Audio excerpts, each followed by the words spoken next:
growing up in medicine, what I've realized is that racial health disparities has always been, since literally the beginning and the founding of America.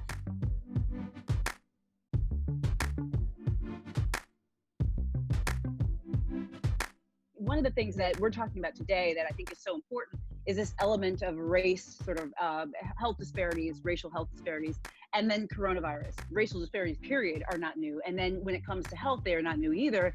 And coronavirus has like ripped the Band-Aid off of them. How do you feel about all this? So racial health disparities actually led me into medicine in the first place. When I was 8 years old, my little sister asked my mom, can we have a brother? Right? I'm the middle of 3 girls. And it was at that time that my mom told us for the first time that my parents' first child was actually a little boy. And she went into labor when she was 6 months pregnant, and he lived for 3 days and passed away. That was the first time I ever remember my mom crying at all. And so here was this woman who was the keystone of our family.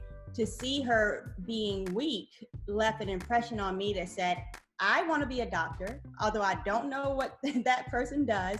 I'm going to be one so that I can hopefully help someone else not to have the same experience. And so when we're talking about racial data collection, it's not uniform across the board. It's still not held as being important. And that's where I have the biggest problems. You know, when you're thinking about who is an American, it is Black and brown people. It is, right, you know, Muslims and Christians. It is those that are in the elite and those that are literally trying to scrape up pennies to feed themselves. We're all American. And right, until we have a uniform practice and a system that's held responsible, right, to taking care of all those individuals, we right, won't be the best that we could possibly be.